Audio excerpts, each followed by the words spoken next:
চট্টগ্রামের সাতকানিয়ায় নবম শ্রেণীর এক স্কুল ছাত্রীকে দলবদ্ধ ধর্ষণের অভিযোগ উঠেছে।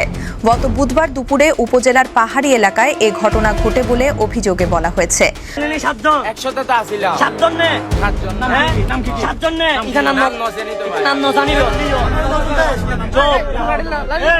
রাতেই মামলা হওয়ার পর পুলিশ অভিযান চালিয়ে উপজেলার বিভিন্ন এলাকা থেকে 4 জনকে গ্রেফতার করেছে। পুলিশ ও মামলার এজাহার সূত্রে জানা যায়, দুপুরে আরেক কিশোরীকে সঙ্গে নিয়ে ওই ছাত্রী বাড়ির অদূরে পাহাড়ি এলাকায় বেড়াতে যায়।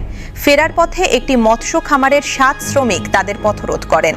পরে দুজনকে জোর করে পাহাড়ি এলাকায় নিয়ে যাওয়া হয়। সেখানে নবম শ্রেণীতে পড়ুয়া ছাত্রীটিকে পালাক্রমে ধর্ষণের অভিযোগ রয়েছে। এ সময় তার সঙ্গে থাকা কিশোরীকে পাহাড়ের এক প্রান্তে আটকে রাখা হয় এবং তার সঙ্গেও শ্লীলতাহানির অভিযোগ উঠেছে। ঘটনার পর ওই ছাত্রীর বাবা বাদী হয়ে 7 জনের নাম উল্লেখ করে সাতকানিয়া থানায় নারী ও শিশু নির্যাতন দমন আইনে মামলা করেন। পুলিশ অভিযান চালিয়ে অভিযুক্তদের মধ্যে 4 জনকে গ্রেফতার করেছে। পুলিশ বলছে, ঘটনায় জড়িত অন্যদেরও শনাক্ত ও গ্রেফতারের চেষ্টা চলছে।